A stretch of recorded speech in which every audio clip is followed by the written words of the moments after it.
ನಮಸ್ಕಾರ. 24x7 ಕರ್ನಾಟಕ.comಗೆ ಸ್ವಾಗತ ಸುಸ್ವಾಗತ ವಿತ್ ಗೌರವ್. ಹಾವೇರಿ ಡಿಸ್ಟಿಕ್ ರಾಣೆಬೆನ್ನೂರು ತಾಲೂಕು ಅಸೊಂಡಿ ಗ್ರಾಮ ಪಂಚಾಯತಿ ಸದಸ್ಯರನ್ನ ಅಧ್ಯಕ್ಷರನ್ನ ಭೇಟಿಯಾಗಿ ಬಂದಿದ್ದೀವಿ. ನೋಡೋಣ ಅವ್ರು ಯಾವ ರೀತಿ ಅವರು ಒಂದು ಕಿರುಪರಿಚಯ ಮಾಡಿಕೊಡ್ತಾರಂತ. ಸರ್ ನಮಸ್ಕಾರ. ಸರ್ ತಮ್ಮ ಹೆಸರು ಸರ್? ಸರ್ ನೀವು ಯಾವ ಪಂಚಾಯತಿಯಿಂದ ಗೆದ್ದು ಬಂದಿದ್ದೀರಾ? ನಾವು ಅಸೊಂಡಿ ಗ್ರಾಮ ಪಂಚಾಯತಿ. ಅಸೊಂಡಿ ಗ್ರಾಮ ಪಂಚಾಯತಿಯಿಂದ ಗೆದ್ದು ಬಂದಿದ್ದೀರಾ. ಹೇಗೆ ಅನಿಸ್ತಾ ಇದೆ ಸರ್ ರಾಜಕೀಯ ಜೀವನ? ರಾಜಕೀಯ ಜೀವನ ಚೆನ್ನಾಗಿ ಅನಿಸ್ತದೆ, ಆದ್ರೆ ಬಹಳ ಕಷ್ಟ. ಇಲ್ಲಿ ಹಳ್ಳಿ ಒಳಗೆ ನಾವು ರಾಜಕೀಯ ಮಾಡ್ಬೇಕಾದ್ರೆ ಡೈಲಿ ಪ್ರತಿನಿತ್ಯ ನಾವು ಸಮಸ್ಯೆಗಳನ್ನ ಜನರು ಆಲಿಸ್ಬೇಕು, ಕೆಲಸ ಮಾಡ್ಕೊಡ್ಬೇಕು. ಕಷ್ಟ ಆದ್ರೆ ಒಳ್ಳೆ ನೆಮ್ಮದಿ ಇರುತ್ತೆ ಜನರಿಗೆ. ಏನೋ ನಾವು ಒಂದು ಒಳ್ಳೆ ಮಾಡಿದ ಅಭಿವೃದ್ಧಿ ಜನಸೇವೆ ಮಾಡಿದ್ದೀನಿ ಅಂತ ಒಂದು ನೆಮ್ಮದಿ ನೆಮ್ಮದಿ. ಸರ್ ಯಾವ ಪಕ್ಷದ ಫಾಲೋವರ್ಸ್ ಆಗಿರುವಂತ? ಸ್ಟಾರ್ಟಿಂಗ್ ಇದ್ದ ಬಿಜೆಪಿ ಫಾಲೋವರ್ಸ್ ಸ್ಟಾರ್ಟಿಂಗ್ ಇಂದ. ಸರಿ, ಇದು ಫಸ್ಟ್ ಟೈಮ್ ಎಲೆಕ್ಷನ್ ಕಾಂಪೀಟ್ ಮಾಡಿದ್ದ ಅಥವಾ ಹಿಂದ್ಗಡೆ ಏನಾದ್ರು ಕಾಂಪೀಟ್ ಮಾಡಿದ್ರ ಸರ್? ಇದು ಎರಡನೇ ಟೈಮ್ ಕಾಂಪೀಟ್ ಮಾಡಿದ್ವಿ.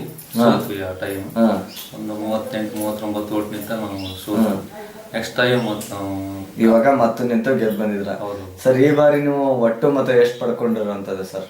ನಂದು ಇಲ್ಲಿ 9 ಜನ ಬರ್ತಾರೆ ಮೆಂಬರ್ಸ್. 9 ಜನದಲ್ಲಿ ನಮ್ಮೂರಲ್ಲಿ ಹೈಯೆಸ್ಟ್ ನಂದು. ಎಷ್ಟು ತಗೊಂಡಿದ್ರಿ ಸರ್? ನಾನು 638-39 ಓಟ್ ತಗೊಂಡಿದ್ದೀನಿ. ಎಷ್ಟೊಂದು ಅಂತರದಿಂದ ವಿಜಯಶಾಲಿ ಆಗಿರುವಂತದ್ದು? 380-400 ಓಟ್. 380-400 ಓಟು ಲೀಡ್ ಇಂದ ವಿಜಯಶಾಲಿ ಆಗಿರುವಂತದ್ದು. ಒಂದು ತುಂಬಾನೇ ಒಳ್ಳೆ ಲೀಡ್ ಇಂದಾನೆ ಅಂತ ಹೇಳ್ಬೋದು. ಹೈಯೆಸ್ಟ್ ನಿಮ್ದೇ ಇರ್ಬೋದು ಇಲ್ಲಿ. ಸರ್ ಇವಾಗ ನಿಮ್ದು ವೈಯಕ್ತಿಕ ವೃತ್ತಿ ಏನಾಗಿತ್ತು ಸರ್ ರಾಜಕೀಯಕ್ಕೆ ಮುಂಚೆ? ವೈಯಕ್ತಿಕ ವೃತ್ತಿ ನಾವು ಮುಂಚೆ ನಮ್ದು ಹೊಲ ಕೆಲಸ ಮಾಡ್ತೀವಿ, ಅಗ್ರಿಕಲ್ಚರ್ ಮಾಡ್ಕೊಂಡಿದ್ರಿ. ಸರ್ ಒಂದು ಅಗ್ರಿಕಲ್ಚರ್ ಮಾಡ್ಕೊಂಡಿರೋರು ರಾಜಕೀಯಕ್ಕೆ ಬರೋದಕ್ಕೆ ಏನೊಂದು ಸ್ಫೂರ್ತಿ ಸರ್? ಅಂದ್ರೆ ನಮ್ಮ ಅಪ್ಪ ಅವ್ರು ಹೆಂಗಿದ್ದಾನೋ ರಾಜಕೀಯ ಮಾಡ್ಕೊಂತಾನೆ ಹೋದ್ರು. ನಮ್ಮಲ್ಲಿ ಊರ್ ಜನರದ್ದು ಎಲ್ಲ ಗೌಡ್ರು, ಲಿಂಗನಗೌಡ್ರು ಅವ್ರ ಮನೆಗೆ ಯಾರೋ ಒಬ್ಬರನ್ನ ಗ್ರಾಮ ಪಂಚಾಯತಿ ನಿಲ್ಸಿದ್ರೆ ಒಳ್ಳೆ ಕೆಲಸಗಳು ಅಭಿವೃದ್ಧಿ ಮಾಡಬಹುದು ಅಂತೇಳಿ ಜನ ಬಹಳ ಅವಲಂಬನೆ ಪಟ್ರು. ಆ ದೃಷ್ಟಿಯಿಂದ ರಾಜಕೀಯ, ಆ ದೃಷ್ಟಿಯಿಂದ ಇವಾಗ ಜನಸೇವೆ ಮಾಡೋಣ ಅಂತ ಬಂದಿದ್ದೀರಾ. ಇವಾಗ ಗೆದ್ದ ಬಂದ ನಂತರ ಒಂದು 3.5 ವರ್ಷ ಅವಧಿ ಕಳೆದಿದ್ದೀರಾ. ಸೊ ಈ 3.5 ವರ್ಷ ಅವಧಿಯಲ್ಲಿ ಯಾವ ರೀತಿ ಒಂದು ಜನಸೇವೆ ಮಾಡ್ತಾ ಬಂದ್ರಿ? ಆಮೇಲೆ ನೀವು ಗೆದ್ದಂತ ಸಂದರ್ಭದಲ್ಲಿ ಮುಖ್ಯವಾಗಿ ಏನೊಂದು ಕುಂದುಕೊರತೆ ಹೆಚ್ಚಿಂದಾಗಿತ್ತು ನಿಮ್ಮ ಊರಲ್ಲಿ? ನಮ್ಮಲ್ಲಿ ಫಸ್ಟ್ ನಾವು ಸ್ಟಾರ್ಟಿಂಗ್ ಗೆದ್ದು ಬಂದಾಗ ನಮ್ಮಲ್ಲಿ ಒಂದು ಕನ್ನಡ ಪ್ರಾಥಮಿಕ ಶಾಲೆ, ಅಲ್ಲಿ ಹಿಂದ್ಗಡೆ ಒಂದು ದೊಡ್ಡ ಓಣಿ ಇತ್ತು. ಆ ಓಣಿ ನೀರೆಲ್ಲ ಸ್ಕೂಲ್ ನಡೀಲಿ ಹಾಸಿ ಹೋಗ್ತಿತ್ತು. ಸ್ಕೂಲ್ ಎಲ್ಲ ಬೀಳಂತ ಸ್ಥಿತಿಲಿ ಇತ್ತು. ಅಲ್ಲಿ ಒಂದು ಚರಂಡಿ ಮಾಡೋದು ಬಹಳ ಅವಶ್ಯ ಇತ್ತು. 10-15 ವರ್ಷದಿಂದ ಆ ಚರಂಡಿ ಮಾಡಕ್ ಹೋದ್ರೆ ಊರಾಗೆಲ್ಲ ವಿರೋಧ ಮಾಡೋರು ಅಲ್ಲಿ ಜನಗಳೆಲ್ಲ. ಫಸ್ಟ್ ನಾವು ಇಲೆಕ್ಷನ್ ಆರಿಸಿ ಬಂದು ಒಂದು ತಿಂಗಳಲ್ಲೇ ಫಸ್ಟ್ ಆ ಕೆಲಸ ಮಾಡಿದ್ವಿ. ಚರಂಡಿ ಮಾಡಿದ್ವಿ. ಅದು ಒಂದನೇದು. ಎರಡನೇದು ನಮ್ಮಲ್ಲಿ ಸ್ಮಶಾನದ ಸಮಸ್ಯೆ ಇತ್ತು. ನಮ್ಮಲ್ಲಿ ಸ್ಮಶಾನ ಇತ್ತಲ್ಲ, ಬೇರೆ ಮಾಲ್ಕಿ ಜಮೀನಲ್ಲಿ ಸ್ಮಶಾನ ಮಾಡ್ತಿರ್ತಾರೆ. ನಾವು ಹಿಂದ DC ಕಡೆಯಿಂದ ನಮ್ಮ ಇವರು ಶಾನ್ಭೋಗ್ರ ಕಡೆಯಿಂದ ಒಂದು ಮಾಲ್ಕಿ ಜಮೀನ್ ಇತ್ತು. ಅದನ್ನ ಪಡ ಅಂತ ಹೇಳಿ ಆರ್ಡರ್ ಮಾಡಿಸಿದ್ವಿ DC ಕಡೆಯಿಂದ. ಆರ್ಡರ್ ಮಾಡಿಸಿ ಸ್ಮಶಾನ ಮಾಡಿದ್ವಿ. ಅದು ಬೇರೆಯವರು ಉಳುಮೆ ಮಾಡ್ತಿದ್ರು. 2.5 ಎಕರೆ ಜಮೀನು. ಅದು ಸೆಕೆಂಡ್ ನಮ್ದು ಸ್ಮಶಾನ ಮಾಡಿದ್ದು. ಆ ನಂತರ ನೆಕ್ಸ್ಟ್ ಇಲ್ಲಿ ನಮ್ಮ ಮನೆ ಹಿಂದ್ಗಡೆನೆ ಒಂದು ಇಡೀ SC ST ಜನರಿಗೆ ಒಂದು ದಾರಿ ಇದ್ದಿಲ್ಲ. ಇದ್ದಂತ ದಾರಿಯನ್ನ ಅವ್ರು ಅತಿಕ್ರಮಣ ಮಾಡ್ಕೊಂಡು ಬಂದ್ ಮಾಡಿದ್ರು. ಆ ದಾರಿಯನ್ನ ನಾವು UTP ಅನುದಾನದೊಳಗೆ ಹೋದ್ಸಲ UTP ಅನುದಾನದೊಳಗೆ ಅದನ್ನ ಕಾಂಕ್ರೀಟ್ ರೋಡ್ ಮಾಡಿ ಮುಗಿಸಿದ್ರ. ಸರ್ ಇವಾಗ ನೀವು ಗೆದ್ದ ಬಂದಂತ ಸಂದರ್ಭದಲ್ಲಿ ಇಷ್ಟೊಂದು ಕುಂದುಕೊರತೆ ಹೆಚ್ಚಿಂದಾಗಿತ್ತು. ಮುಖ್ಯವಾಗಿರೋಂಥದ್ದು ಒಂದು ಶಾಲೆ ಹಿಂದೆ ಒಂದು ಗಟರ್ದು ಇರ್ಬೋದು, ಅಥವಾ ಒಂದು ನಿಮ್ಮ SC ST ಜನತೆಗೆ ಒಂದು ರೋಡ್ ಆಗಿರ್ಬೋದು. ಆಮೇಲೆ ಈ ರೀತಿ ಒಂದು ಸಮಸ್ಯೆ ತುಂಬಾನೇ ಇತ್ತು. ಅದನ್ನ ಬಂದ ನಂತರ ಬಗೆಹರಿಸಿದಿಲ್ಲ. ಒಂದು 3-4 ತಿಂಗಳು, ಒಂದು 6 ತಿಂಗಳಲ್ಲಿ ಎಲ್ಲ ಕೆಲಸನ ಮುಗಿಸ್ಬಿಟ್ಟಿದ್ರಿ. ಅದೇ ರೀತಿ ಈ 3.5 ವರ್ಷ ಅವಧಿಯಲ್ಲಿ, 6 ತಿಂಗಳು ಬಿಟ್ಟು 3 ವರ್ಷ ಅವಧಿಯಲ್ಲಿ ಯಾವ ರೀತಿ ಒಂದು ನಿಮ್ಮ ಊರನ್ನ ಸುಧಾರಣೆ ಮಾಡ್ತಾ ಬಂದ್ರಿ? ಯಾವ ರೀತಿ ಒಂದು ಜನಸೇವೆ ಮಾಡ್ತಾ ಬಂದ್ರಿ? ನಮ್ಮಲ್ಲಿ ಹಿಂದೆ ಅನುದಾನ ಕೊಡ್ತಕ್ಕಂತ ಸರ್ಕಾರಗಳು ಇದ್ದಿಲ್ಲ. ನಮ್ಮಲ್ಲಿ ನಾವು ಆರ್ಸಿ ಬಂದಿಂದ ಒಳ್ಳೆ ಅನುದಾನ ಕೊಟ್ರು ನಮಗೆ ಸರ್ಕಾರ. ಒಳ್ಳೆ ನಮ್ಮ MLA ನಮ್ಮ ಕುಟ ಒಳ್ಳೆ ಸಂಪರ್ಕ ಚೆನ್ನಾಗಿಟ್ಟು ಒಳ್ಳೆ ಅನುದಾನ ಕೊಟ್ಟರು.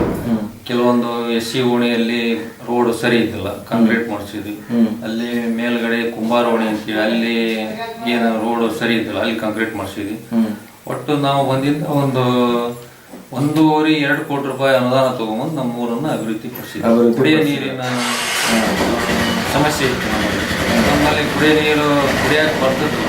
ಟೆಸ್ಟಿಂಗ್ ಮಾಡಿಸಿದ್ರೆ ಫ್ಲೋರೈಡ್ ಜಾಸ್ತಿ ಇತ್ತು. ಅವಾಗ ನಾವು MLA ಹತ್ರ ಭೇಟಿ ಆದಾಗ ಇಲ್ಲಿ ಮುದಿಯನೂರು ಅಂತೇಳಿ ಹೊಳಿ ಬರುತ್ತೆ, ಅಲ್ಲಿಂದ ಬ್ಯಾಡಗಿ ನೀರು ಹೋಗುತ್ತೆ. ನಮ್ಮೂರಿಗೆ ಕುಡಿಯೋ ನೀರಿನ ವ್ಯವಸ್ಥೆ ಮಾಡಿದ್ರಿಂದ ಅವರು ಅದನ್ನು ಸ್ಯಾಂಕ್ಷನ್ ಮಾಡಿ ಈಗ ಆಲ್ರೆಡಿ ಕೆಲಸ ಇನ್ನೊಂದು 2 ತಿಂಗಳಿಗೆ ನಮ್ಮಲ್ಲಿ ಹೊಳಿ ನೀರು ಮನೆಗೆ ಹೊಳಿ ನೀರು ಬರುವಂಥ ವ್ಯವಸ್ಥೆನ ಮಾಡಿದ್ದೀರಾ. ಒಂದು ರೋಡ್ ಆಗಿರ್ಬೋದು, ಒಂದು ಗಟಾರ್ ಆಗಿರ್ಬೋದು, ಒಂದು ನೀರಿಂದಾಗಿರ್ಬೋದು, ಆಮೇಲೆ ಇದೇ ರೀತಿ ಅಭಿವೃದ್ಧಿಗೊಳಿಸ್ತಾ ಬಂದ್ರಿ. ಅದೇ ರೀತಿ ಸರ್ ಇವಾಗ ಗೌರ್ಮೆಂಟ್ ಇಂದ ಒಂದು ಬಡ ಜನತೆಗೆ ಮನೆ ಅಂತ ಯೋಜನೆ ಕೊಡ್ತಾರೆ. ನಮ್ಮಲ್ಲಿ ಆಶ್ರಯ ಯೋಜನೆ ಅಂತೇಳಿ ಮನೆ ಕೊಟ್ಟಿದಾರ, ಬಸವ ಇಂದ್ರ ಅಂತೇಳಿ ಮನೆ ಕೊಟ್ಟಿದಾರ, ಇಂದಿರಾ ಆವಾಸ್ ಅಂತೇಳಿ ಮನೆ ಕೊಟ್ಟಿದಾರ. ನಮ್ಮಲ್ಲಿ ನಾವು ಒಂದಿಂದ 329 ಮನೆ ಬಡ ಜನತೆಗೆ ನಾವು ಹಂಚಿಕೆ ಮಾಡಿದ್ವಿ. 3 ಹಳ್ಳಿಗೆ 300 ಚಿಲ್ಲರು ಮನೆಗಳನ್ನ ಹಂಚಿದಿರ ಸರ್. ಅದೇ ರೀತಿ ಇವಾಗ ಒಂದು ಶೌಚಾಲಯ ಅಂತಾನು ಇವಾಗ ಗೌರ್ಮೆಂಟ್ ಅವರು ಇದನ್ನ ಮಾಡಿದ್ದಾರೆ. ನಮ್ಮಲ್ಲಿ ಈಗ ಶೌಚಾಲಯಕ್ಕೆ ನೀವು ಬಂದೆ ಅಂದ್ರೆ ಫಾಸ್ಟ್ ಟ್ರ್ಯಾಕ್ ಅಂತೇಳಿ ನಮ್ಮ ರಾಣೆಬೆನ್ನೂರು ತಾಲೂಕನ್ನು ಆಯ್ಕೆ ಮಾಡ್ಕೊಂಡಿದ್ದಾರೆ ಹಾವೇರಿ ಜಿಲ್ಲಾದೊಳಗೆ. ಅದು ನಮಗೆ ಗುರಿ ಕೊಟ್ಟಿದ್ರು, ಮಾರ್ಚ್ ಎಂಡಿನೊಳಗ ನಿಮ್ಮ ಪಂಚಾಯತಿಯಿಂದ 200 ಶೌಚಾಲಯ ನಿರ್ಮಾಣ ಮಾಡ್ಬೇಕಂತೇಳಿ. ಅದು MGNREG ಇಂದ 4,350 ರೂಪಾಯಿ, MBAದಿಂದ 4,700 ರೂಪಾಯಿ, ಒಬ್ಬರಿಗೆ 9,200 ರೂಪಾಯಿ ಫಲಾನುಭವಿಗೆ. ಅದ್ರ ಬಗ್ಗೆ ನಾವು ಬಹಳ ಕಷ್ಟಪಟ್ಟು ಜನರಿಗೆ ಇಲ್ಲಿ ತಿಳಿಸಿ ಹೇಳಿದ್ವಿ, ಶೌಚಾಲಯ ನೀವು ಹೊರಗಡೆ ಹೋಗ್ಬಾರ್ರಿ, ಹೆಣ್ಣು ಮಕ್ಕಳಿಗೂ ಬಹಳ ಮರ್ಯಾದೆ ಪ್ರಶ್ನೆ ಇರ್ತೈತಿ. ಆದ್ರೂ ಜನ ನಮ್ಮನ್ನ ಗಣನೆ ತಗೊಳ್ಳಿಲ್ಲ. ಒಮ್ಮೆಗೆ ನಾವೇನ್ ಮಾಡಿದ್ವಿ, ಇಲ್ಲೊಂದು NSS ಕ್ಯಾಂಪ್ ಅಂತೇಳಿ ರಾಣೆಬೆನ್ನೂರಿಂದ BHS ಕಾಲೇಜ್ ಮಹಿಳಾ ಕಾಲೇಜ್ ಹುಡುಗರನ್ನ NSS ಕ್ಯಾಂಪಿಗೆ ಕರೆಸಿದ್ವಿ. ಒಂದು 7 ದಿವಸ ಕ್ಯಾಂಪ್ ಮಾಡಿದ್ರು ಅವರು. ಅವ್ರ ಕಡೆಯಿಂದ ನಾವು ಮನೆಗೆ ಜಾಗೃತಿ ಮೂಡಿಸಿದ್ವಿ. ನೀವು ಶೌಚಾಲಯ ಕಟ್ಕೊಳ್ಳಿಲ್ಲ ಅಂದ್ರೆ ಈ ರೀತಿ ನಿಮಗೆ ತೊಂದರೆ ಆಗ್ತತಿ, ಹೆಣ್ಮಕ್ಳು ಮಾನ ಮರ್ಯಾದೆ ಹೋಗ್ತತಿ, ಶೌಚಾಲಯದ ಬಗ್ಗೆ ಬಹಳ ಅರಿವು ಮೂಡಿಸಿ ಅದು ಆದ ನಂತರ ಮನೆಗೆ ನಾವು ತಿಳುವಳಿಕೆ ನೋಟಿಸ್ ಕೊಟ್ವಿ. ನಮ್ಮ ಪಂಚಾಯತಿಯಿಂದ ತಿಳುವಳಿಕೆ ನೋಟಿಸ್ ಕೊಟ್ಟಿಂದ ಅವರಾಗಿ ಬಂದು ಅರ್ಜಿ ಹಾಕಬೇಕು ಸ್ಟಾರ್ಟ್ ಆಗ ಶೌಚಾಲಯ ಅವರೇ ಅರ್ಜಿ ಹಾಕಕ್ಕೆ ಸ್ಟಾರ್ಟ್ ಮಾಡಿದ್ರು. ಅವ್ರಿಗೆಲ್ಲ ನಾವು ಬಹಳ ಚೆನ್ನಾಗಿ ಇದು ಮಾಡಿ ಈಗ ನಮ್ಮಲ್ಲಿ ರಾಣೆಬೆನ್ನೂರು ತಾಲೂಕಿನೊಳಗ ಹೈಯೆಸ್ಟ್ ಪ್ರೋಗ್ರೆಸ್ ಶೌಚಾಲಯ ಇತ್ತು. ನಾವು ಈಗ 303 ಶೌಚಾಲಯಗಳನ್ನ ಪೂರ್ಣಗೊಳಿಸಿದೀವಿ. ಇನ್ನು 170ರಿಂದ 80 ಪ್ರಗತಿ ಮುಂದೆ ಬರೋ ದಿನಗಳಲ್ಲಿ ಆಗುವಂತದ್ದು. ಸರ್ ಇವಾಗ ನೀವು ರಾಜಕೀಯಕ್ಕೆ ಬರೋದಕ್ಕೆ ನಿಮ್ಮ ಕುಟುಂಬದಿಂದ ನೀವೇ ಮೊದಲಾರ ಅಥವಾ ಹಿಂದ್ಗಡೆ ಯಾರಾದ್ರೂ ಗುರು ಹಿರಿಯರು ಇದ್ರ ಸರ್? ನಮ್ಮಪ್ಪ ನಮಗೆ ಫಸ್ಟ್ ಇಂದಾನು ನಿಮ್ ಫಾದರ್ ಅವರೇ, ಅಲ್ಲಿಂದ ನಿಮ್ಮ ಫಾದರ್ ಇಂದಾನೇ ರಾಜಕೀಯ ಸ್ಟಾರ್ಟ್ ಆಗಿರುವಂತದ್ದು. ಸರ್ ಇವಾಗ ಅದೇ ರೀತಿ ನಿಮ್ದು ಎಷ್ಟು ವರ್ಷದ ಒಂದು ರಾಜಕೀಯ ಒಡನಾಟ ಇದೆ ಸರ್ ತಮ್ಗೆ? ನನಗೆ ಸಾಧಾರಣ ಈಗ ಒಂದು 20 ವರ್ಷದಿಂದ ರಾಜಕೀಯ 20 ವರ್ಷದ ಒಂದು ರಾಜಕೀಯ ಒಡನಾಟ ಇದೆ. ಸರಿ, ರಾಜಕೀಯ ಬಿಟ್ಟು ಬೇರೆ ಯಾವ್ದಾದ್ರು ಸಂಘ ಸಂಸ್ಥೆಯಲ್ಲಿ ತಮ್ಮನ್ನ ತಾವು ತೊಡಗಿಸ್ಕೊಂಡಿದ್ದೀರಾ? ಬೇರೆ ಸಂಘ ಸಂಸ್ಥೆಯಲ್ಲಿ ಅಂದ್ರೆ ಮುಂಚೆ ನಾನು ಸುಭಾಷ್ ಚಂದ್ರ ಬೋಸ್ ಯುವಕ ಮಂಡಲ ಅಂತ ಹೇಳಿದ್ರು, ಅಲ್ಲಿ ಉಪಾಧ್ಯಕ್ಷನಾಗಿದ್ದೆ. ಅದಾದ ನಂತರ ಈಗ ನಮ್ಮ ಬಸವೇಶ್ವರ ಟ್ರಸ್ಟ್ ಕಮಿಟಿ ಉಪಾಧ್ಯಕ್ಷರು. ಸರ್ ಇವಾಗ 3.5 ವರ್ಷದಲ್ಲಿ ಇಷ್ಟೆಲ್ಲ ಅಭಿವೃದ್ಧಿಗೊಳಿಸ್ತಾ ಬಂದ್ರಿ, ನಿಮ್ಗೆ ಇನ್ನೂ 1 ವರ್ಷ ಟೈಮ್ ಇದೆ. ಇನ್ನೂ 1 ವರ್ಷದಲ್ಲಿ ಇನ್ನೂ ಯಾವ ರೀತಿ ಸುಧಾರಣೆ ತರೋಣ ಅಂತ ಅನ್ಕೊಂಡಿದ್ದೀರಾ? ನಮ್ಮಲ್ಲಿ ಇನ್ನೂ ಕೆಲವೊಂದು ಸಮಸ್ಯೆಗಳು ಇದಾವೆ. ರಸ್ತೆ ಆಗಲಿ ಅಥವಾ ನಮ್ಮಲ್ಲಿ SC ST ಅವರಿಗೆ ನಿವೇಶನ ಇಲ್ಲ, ಜಾಗ ಇಲ್ಲ. ಅದು ಒಂದು ನಮಗೆ ಬಹಳ ಕೊರಗಿದೆ. ಅವ್ರಿಗೆ ಜಾಗ ಕೊಡಿಸಿ ಮನೆ ಇದು ಮಾಡ್ಬೇಕಂತೇಳಿ ನಮ್ಮಲ್ಲಿ ಈಗಾಗಲೇ ಪರ್ಚೇಸ್ ಮಾಡ್ಬೇಕಂದ್ರೆ ಲ್ಯಾಂಡ್ ಬಹಳ ದುಬಾರಿ ಆಗ್ಬಿಟ್ಟು ಭೂಮಿ ಜಾಸ್ತಿ ಖರೀದಿ ಮಾಡಕ್ ಆಗ್ತಾ ಇಲ್ಲ. ನೋಡೋಣ, ಅದು ಒಂದು ನಮ್ಮ ಆಸೆ ಇದೆ. ಅದು ಒಂದು ಮಾಡ್ಬೇಕಂತ ಬಹಳ ಪ್ರಮುಖವಾದ ವಿಷಯ. ಅದನ್ನೊಂದು ಮಾಡೋಣ ಅಂತ ಅನ್ಕೊಂಡಿದಾರ. ಕೊನೆಯದಾಗಿ ನಿಮ್ಮ ಊರಿನ ಮತ ಬಾಂಧವರಿಗೆ, ನಿಮ್ಮ ಊರಿನ ಜನತೆಗೆ, ನಿಮ್ಮ ಗುರು ಹಿರಿಯರಿಗೆ ನಮ್ಮ 24x7 ಕರ್ನಾಟಕ.com ಮೂಲಕ ಏನೊಂದು ಸಿಹಿ ಮಾತನ್ನ ಹೇಳಕ್ ಇಷ್ಟಪಡ್ತೀರಾ? ನಿಜವಾಗ್ಲೂ ರಾಜಕೀಯ ಎಲ್ಲರಿಗೇನು ಸೀಮಿತ ಇರಲ್ಲ. ಆದ್ರೂ ಅದಕ್ಕೆ ಹೋದೆ ಅಂದ್ರೆ ಅದನ್ನ ಅಳವಡಿಸ್ಕೊಂಡು ಹೋಗೋದು ಬಹಳ ಕಷ್ಟ. ನಮ್ಮೂರಲ್ಲಿ ಜನ ಬಹಳ ನನಗೆ ಇದನ್ನ ಬೆಂಬಲ ನೀಡಿದಾರೆ. ನಮ್ಮೂರು ಹಿರಿಯರು, ನಮ್ಮೂರು ಯುವಕರು, ನಮ್ಮೂರು ಎಲ್ಲರೂ. ಅದರ ರಾಜಕೀಯ ಮಾಡ್ಬೇಕಂದ್ರೆ ಇಚ್ಛಾಶಕ್ತಿ ಬಹಳ ಬೇಕು ರಾಜಕೀಯಕ್ಕೆ. ಆದ್ರೆ ಎಲ್ಲರೂ ಅದೇ ರೀತಿ ದುಡ್ಡು ಮಾಡ್ತೀನಿ ಅಂತ ರಾಜಕೀಯಕ್ಕೆ ಬಂದ್ರೆ ನಮ್ಮಲ್ಲಿ ಯಾವುದೇ ಅಭಿವೃದ್ಧಿ ಆಗೋದಿಲ್ಲ.